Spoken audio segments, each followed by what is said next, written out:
के अन्नामलाई एक तरुण तडफदार IPS अधिकारी नरेंद्र मोदींमुळे प्रभावित होतो, राजकारणात येतो आणि भाजपमध्ये प्रवेश करतो। पण अवघ्या 5 वर्षात असं काय झालं की या तरुण नेत्यानं भाजपला रामराम केला? म्हणजे जेव्हा अनेक जण भाजपमध्ये प्रवेश करतायत तेव्हा हा नेता जो भाजपचा प्रदेशाध्यक्ष होता त्यानंच भाजपला सोडचिठ्ठी का दिलीये? थलपती विजय यांच्या रूपानं तामिळनाडूला नवा नेता मिळाला असताना अण्णामलाईंचा पुढचा प्लॅन काय आहे? आणि मुळात के अण्णामलाई यांची मनधरणी करण्यात भाजप अपयशी का ठरला? कोणत्या कारणांमुळे अण्णामलाई भाजप बाहेर पडले? सगळं सविस्तर पाहूया या व्हिडिओतून। नमस्कार, मी स्वाती पाटील, लोकमत.com वर आपलं स्वागत आहे। तमिळनाडूमध्ये अवघ्या 2 वर्षांपूर्वी पक्ष स्थापन करणारे विजय जोसेफ सत्तेत बसले आणि मुख्यमंत्री झाले। सत्तेतल्या DMKला विजय यांनी सत्तेबाहेर फेकलं।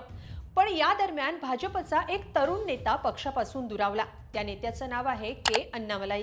तामिळनाडूचे माजी प्रदेशाध्यक्ष जे दाक्षिणात्य राजकारणात भाजपचा प्रमुख चेहरा होते, आता त्यांनी भाजपच्या सर्व पदांचा राजीनामा दिलाय। त्यामुळे भाजपकडून अण्णामलाईंची मनधरणी करण्याचा प्रयत्न फोल ठरलाय। आता अण्णामलाईंनी मुख्यमंत्री विजय यांच्या पावलावर पाऊल ठेवण्याचं ठरवलंय। म्हणजे के अण्णामलाई हे सुद्धा TVK सारखा नवा पक्ष काढणार आहेत। त्याबद्दल त्यांनी काय सांगितलंय ते पाहणार आहोत। पण आधी पाहूया के अण्णामलाई कोण आहेत आणि त्यांचं भाजपसोबत का बिनसलं। के अण्णामलाई कर्नाटक केडरचे IPS अधिकारी होते। मेकॅनिकल इंजिनियर असलेले अण्णामलाई हे 2011च्या तुकडीचे IPS अधिकारी आहेत। 2019 सालापर्यंत त्यांनी कर्नाटक राज्यात विविध जबाबदाऱ्या सांभाळल्या। पण नरेंद्र मोदींच्या कार्यानं प्रभावित होत त्यांनी राजकारणात यायचा निर्णय घेतला। त्यासाठी त्यांनी नोकरीचा राजीनामा दिला आणि 2020 साली अण्णामलाईंनी भाजपमध्ये प्रवेश केला। काहीच दिवसात ते तामिळनाडूमधल्या भाजपचा चेहरा बनले।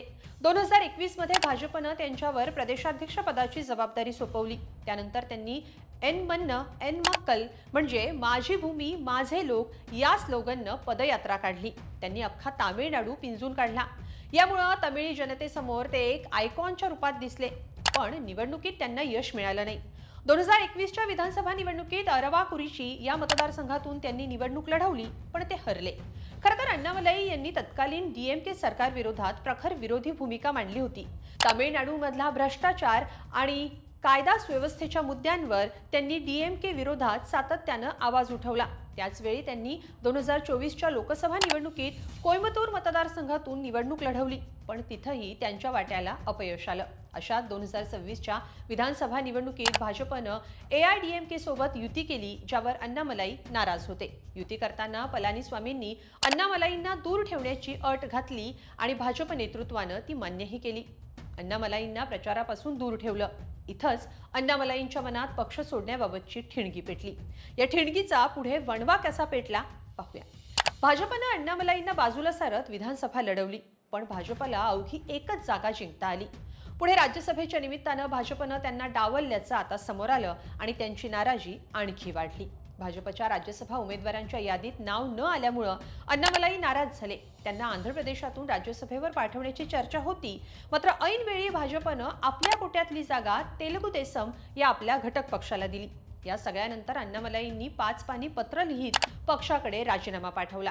यात त्यांनी तामिळनाडू भाजपमध्येच त्यांना साईडलाईन म्हणजे बाजूला केलं जात असल्याचा गंभीर मुद्दा मांडला।